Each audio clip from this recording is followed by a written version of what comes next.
گزشتہ کل اس بات کا تذکرہ ہوا کہ عزیز مصر کی بیوی زلیخا نے برائی کا ارادہ کیا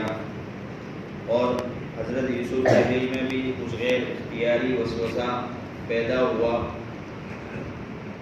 اگر وہ اپنے رب کی دلیل کو نہ دیکھتے تو یہ وسوسہ شاید اور زیادہ بڑھ سکتا تھا.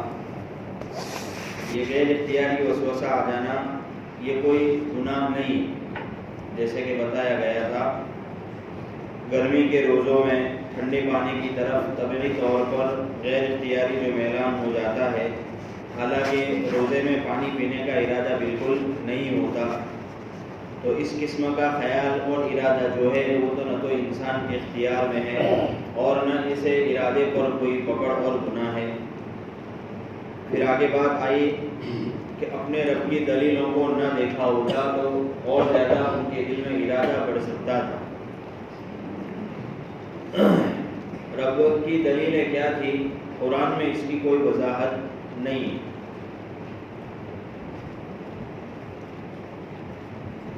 مفسرین نے اس کے متعلق بہت سارے مختلف اقوال بیان کیے ہیں.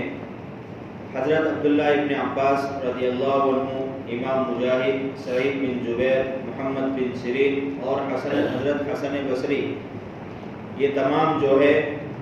انہوں نے یہ بات بیان فرمائی ہے کہ اللہ تبارک و تعالیٰ نے معجزے کے طور پر اس تنہائی کی جگہ میں حضرت یعقوب علیہ السلام کی صورت اس طرح ان کے سامنے کر دی کہ وہ اپنی انگلی اپنی دانتوں میں لیے ہوئے تھے حضرت یوسف کے سامنے. اور بعضوں میں یہ بات، بعض مفسرین نے یہ بات بھی لکھی ہے بعض کتاب میں کہ حضرت یعقوب کی صورت سامنے آئی، پھر حضرت یعقوب نے اپنا ہاتھ جو ہے حضرت یوسف کے سینے پر پھیرا یا مارا، جس کی وجہ سے کیا ہے ان کے سینے میں اس گناہ کی قباحت اور زیادہ کھل گئی، اس لیے وہ بچ گئے. بعض مفسرین نے بیان فرمایا ہے کہ عزیز مصر کی صورت ان کے سامنے کر دی گئی. جو عزیز مصر تھا ان کی صورت کہ بھئی وہ ایک درجے میں ان کا محسن تھا، اس کا احسان تھا کہ اس نے اپنے گھر میں پالنا پوسا، اپنی پرورش میں رکھا. بعض مفسرین نے بات بیان فرمائی ہے کہ حضرت یوسف علیہ السلام کی نظر چھت کی طرف اٹھی تو اس میں یہ آیت قرآنی لکھی ہوئی دیکھی، لا تقربوا الزنا انہ کان فاحشہ وساء سبیلا، کہ زنا کے قریب بھی مت جاؤ کیونکہ وہ بڑی بے حیائی اور بے شرمی کی بات ہے اور معاشرے کے لیے برائی کا سب سے بڑا سبب بنتی ہے، بہت بری چیز ہے یہ ایک بات ہے. اور بعض مفسرین نے بھی کہا ہے کہ کل 4 آیتیں لکھی ہوئی دیکھی تھی،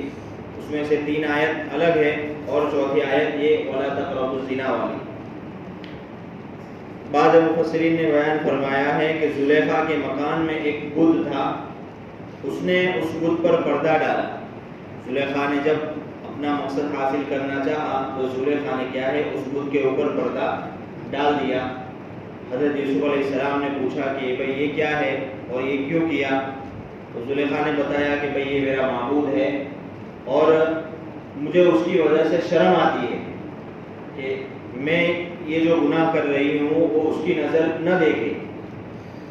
تو حضرت یوسف علیہ السلام نے اس وقت یہ بات بیان فرمائی کہ بھائی تیرے معبود کا جب تیرے پاس اتنا احترام ہے تو میرا معبود جو ہے وہ حقیقی معبود ہے اور وہ زیادہ حیا کا مستحق ہے،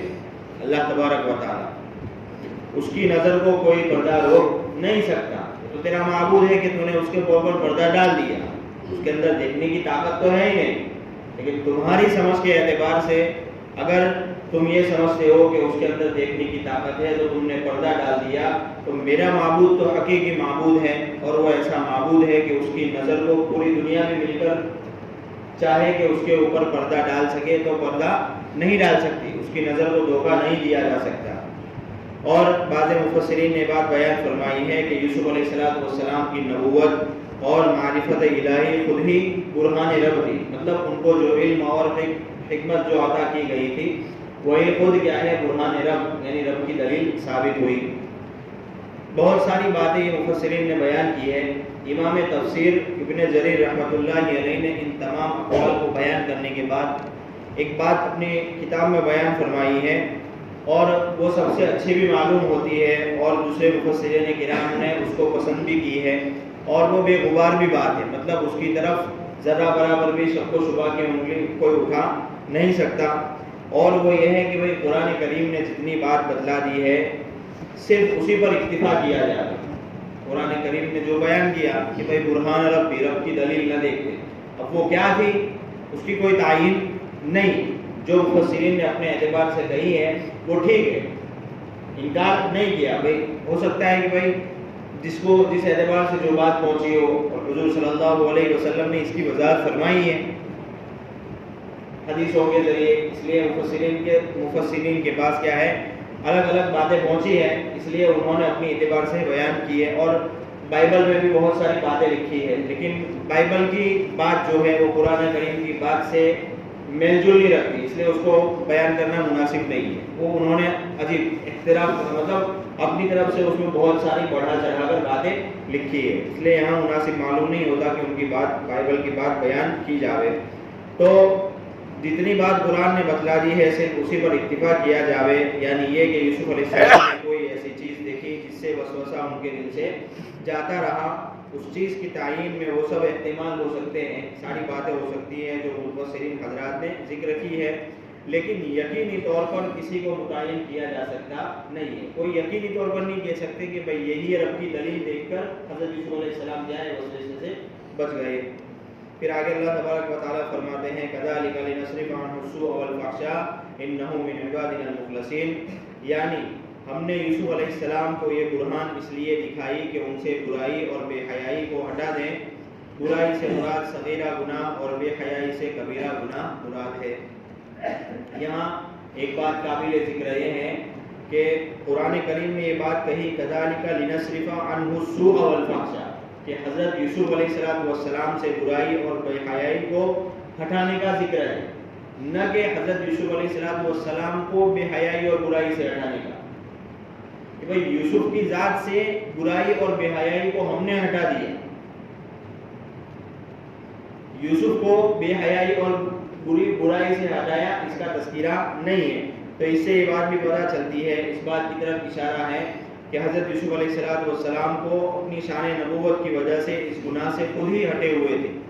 حضرت یوسف کیا ہے اس گناہ سے خود ہی ہٹے ہوئے تھے، مگر برائی اور بے حیائی نے ان کو گھیر لیا، ہم نے اس کے جال کو توڑ دیا۔ قرآن کریم کے یہ الفاظ بھی اس پر شاہد ہے، گواہ ہے کہ یوسف علیہ السلام جو ہے کسی ادنا گناہ میں بھی مبتلا نہیں ہوئے، اور جو کل بات بیان کی تھی محی الدین ابن العربی کی کہ کشفی اور روحانی جو ملاقات ہوئی تھی حضرت یوسف سے، تو ساری باتیں ہوئی، تو اس میں حضرت یوسف نے یہ بات بھی بیان کی تھی کہ واقعتاً جو غلطی ہوئی تھی وہ زلیخا سے ہوئی تھی، اس کی دلیل بھی بتائی تھی الان حسن حق والی، اور حضرت یوسف نے یہ بات بھی بیان کی تھی کہ بھئی پورے قرآن میں جہاں کہیں بھی میرے قصے کا تذکرہ ہے وہاں پر دیکھ لیجیے آپ کہ وہاں پر کیا ہے غلطی کی ذرہ برابر بھی نسبت میری طرف ہو رہی نہیں ہے، یہ بات تھی۔ تو حضرت یوسف علیہ السلام کے دل میں جو ہے وہ ادنا گناہ کا بھی ارادہ پیدا نہیں ہوا تھا، اور ان کے دل میں جو خیال پیدا ہوا تھا وہ گناہ میں داخل نہ تھا، ورنہ یہاں تعبیر اس طرح ہوتی کہ ہم نے یوسف علیہ السلام کو گناہ سے بچا دیا، نہ کہ گناہ کو ان سے ہٹا دیا۔ مطلب ان کی شان نبوت کے اعتبار سے گناہ کی جو چیز تھی وہی ان سے ہٹا دی، یوسف کو ان سے نہیں ہٹایا، کیونکہ یوسف علیہ السلام ہمارے برگزیدہ بندوں میں سے ہیں، انہ من عبادنا المخلصین۔ تو یہاں پر دو قرات ہیں، ایک تو لفظ مخلصین میں لام کے زبر کے ساتھ اور لام کے زیر کے ساتھ، فرق کیا ہے اس میں کہ اگر لام کے اوپر زبر پڑتے ہیں تو یہ مخلص کی جمع ہے جس کے معنی منتخب کے ہیں، انتخاب، چناؤ۔ مراد یہ ہے کہ حضرت یوسف علیہ السلام اللہ تعالیٰ کے ان بندوں میں سے ہیں جن کو خود حق تعالیٰ نے اپنے رسالت کے کام اور مخلوق کی اصلاح کے لیے انتخاب فرمایا ہے۔ ایسے لوگوں پر اللہ تعالیٰ کی طرف سے حفاظتی پہرا ہوتا ہے کہ وہ کسی برائی میں مبتلا نہ ہو سکے، اور خود شیطان نے بھی اپنے بیان میں اس کا تذکرہ کیا ہے۔ بھئی جب شیطان کو اللہ تبارک و تعالیٰ سارے فرشتوں کو اللہ کی طرف سے حکم ہوا کہ حضرت آدم کو کیا کرو، سجدہ کرو، تو سوائے شیطان کے سب نے سجدہ کیا، شیطان نے کیا ہے سجدہ نہیں کیا. تو اس وقت اللہ تبارک و تعالیٰ نے شیطان کو نکال دیا اخرج کر کے کہ بھائی تو یہاں سے نکل جا. تو شیطان نے اللہ تعالیٰ سے درخواست کی، اس کو بھی پتا تھا کہ بھائی اللہ تبارک و تعالیٰ کی ذات ایسی ہے کہ اگر میں درخواست کروں گا تو وہ درخواست قبول کرے گی. تو اس نے درخواست کی کہ بھائی میں بندوں کو گمراہی کے سارے اسباب کیا ہے، سارے اسباب اختیار کروں گا. تو اللہ تبارک و تعالیٰ نے بات کہی کہ جا. اس شیطان نے کہا تھا فَبِعِزَّتِكَ لَأُغْوِيَنَّهُمْ أَجْمَعِينَ إِلَّا عِبَادَكَ مِنْهُمُ الْمُخْلَصِينَ، کہ قسم ہے تیری عزت اور قوت کی کہ میں ان سب انسانوں کو گمراہ کروں گا، سارے انسانوں کو کیا ہے گمراہ کروں گا، بجز ان بندوں کے جن کو آپ نے منتخب فرما لیا ہے. مگر مطلب جس کو اللہ تبارک و تعالیٰ منتخب فرماتے ہیں وہ شیطان کے چنگل میں آتے نہیں ہیں، کسی بھی اعتبار سے نہیں آتے. اس لیے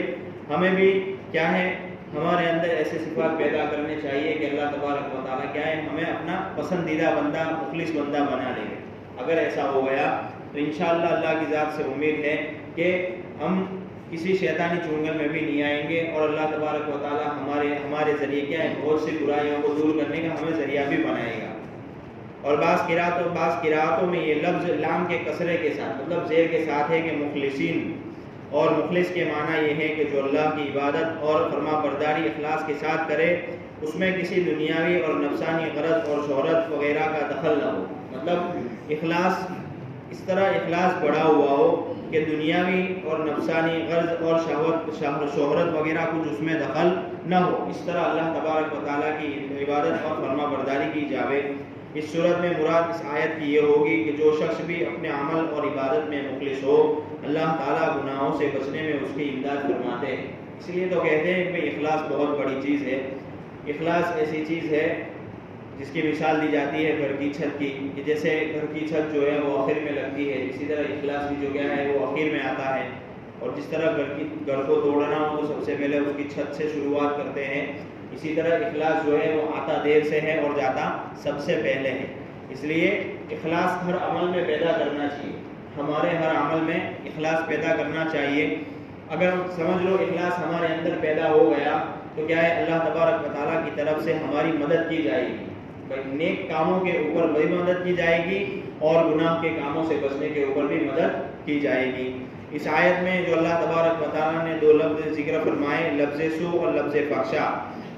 انہ السوء والفحشا، یہ دو لفظ استعمال فرمائے. تو اس سے مراد کیا ہے؟ لفظ سوء سے مراد برائی ہے جس سے صغیرہ گناہ مراد ہے، اور لفظ فحشا سے بے حیائی ہے، اس سے مراد کبیرہ گناہ ہے. اس سے معلوم ہوا کہ اللہ تبارک و تعالیٰ نے حضرت یوسف علیہ السلام کو صغیرہ اور کبیرہ دونوں قسم کے گناہوں سے محفوظ رکھا. اب اس کے بعد وہ کمرے میں صرف دو ہی لوگ تھے، زلیخا اور حضرت یوسف. اب زلیخا ارادہ پکا کر چکی تھی اپنا کہ بھائی کسی نہ کسی طرح کیا ہے حضرت یوسف سے اپنا مطلب حاصل کرنا ہے، پورا کرنا ہے. تو حضرت یوسف کو کہنے کے بعد بھی کیا ہے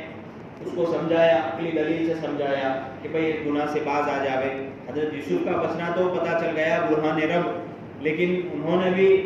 زلیخا کو یہ بات بھی سمجھائی کہ بھائی تو بھی اپنے کیا ہے اس ارادے سے باز آ جا، یہ گناہ کا کام ہے. عقلی دلیل سے اس کو سمجھایا بھائی میرا رب تیرا شوہر جو ہے وہ میرا محسن ہے، یہ ساری باتیں اس کو سمجھائی. لیکن زلیخا ایک ٹھان چکی تھی، ارادہ کر چکی تھی، اس لیے اس نے تو کیا ہے گناہ کے اوپر گناہ کو پورا مطلب وہ گناہ کا کام کرنا ہی تھا. اب آگے جو ہے اس بات کا تذکر آ رہا ہے کہ بھائی حضرت یوسف علیہ السلام گناہ سے بچنے کے لیے کیا ہے بھاگے. دروازے کے اوپر تالا وغیرہ لگا ہوا تھا، اللہ تبارک و تعالیٰ کی طرف سے تالا کیا ہے خود بخود کھل گیا. اور جب دروازہ کھلا اور دروازے سے باہر نکلے تو وہ الفیا سیدہا لدی الباب، جب بھاگے تو سامنے ہی دیکھا کہ عزیز مصر سامنے کھڑا ہے، مطلب اس عورت کا شوہر کیا ہے ان کے سامنے کھڑا ہے. تو اب یہ جو تذکرہ ہے انشاءاللہ اس کا تذکرہ آئندہ کل کر لیں گے کہ آگے کیا چیز ہو رہی ہے کہ بھائی سامنے ان کا شوہر کھڑا ہو گیا تو پھر وہاں آگے چل کر کیا معاملہ ہوتا ہے، انشاءاللہ آئندہ کل کر لیں گے.